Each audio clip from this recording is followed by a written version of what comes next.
Here today we're going to solve a different type of equation. We call it a proportion, and we call it a proportion because it has a fraction on both sides of the equal sign. So here I have a fraction on each side, and I am looking to solve for x. And so what you want to do is we want to do what's called cross multiplying. So we're going to multiply things that are sort of diagonal from each other. Maybe we should call it diagonal multiplying, but we call it cross multiplying anyways. So I'm going to multiply those two together, so 4 times x. And I'm going to multiply these two together, so 3 times 3.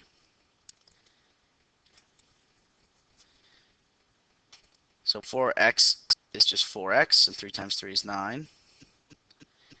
And now I'm to a one-step equation just like that.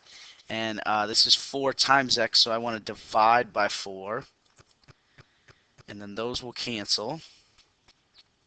And so finally, I'm just going to leave it as a fraction, 9 over 4. So let me do another one here. I want to multiply these things that are diagonal from each other. So b times 7 and 5 times 10. B times 7 is just 7b, and 5 times 10 is 50. And so 7 times b, to get rid of that 7, we want to divide by 7. And then we're just going to leave it as a fraction 50 over 7 for now.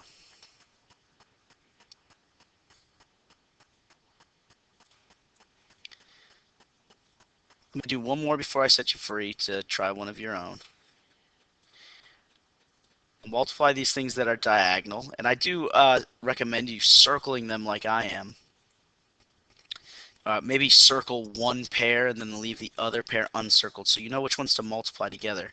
So I'll circle n and 8, and so I want to multiply n times 8, and then I'll multiply 3 times 9. So n times 8 is just 8n. 3 times 9 is 27. I want to undo this 8 times n, so I'm going to divide both sides by 8.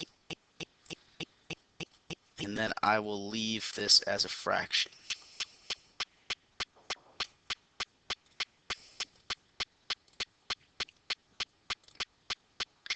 So now I've done 3. Hopefully you have 3 examples in your notes. I want you to try this one. I want you to solve for n.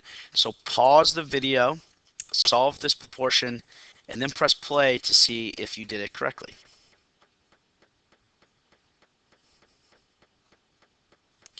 So I'm going to multiply n times 3, these two that are diagonal from each other, and then 10 times 8, also diagonal from each other. 3 times n is just 3n, and 10 times 8 is 80. We want to divide by 3 here to get rid of that 3.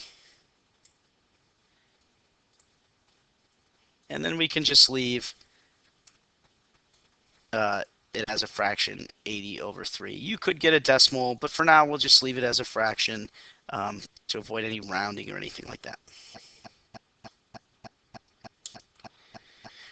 So I am going to ask you to solve this one.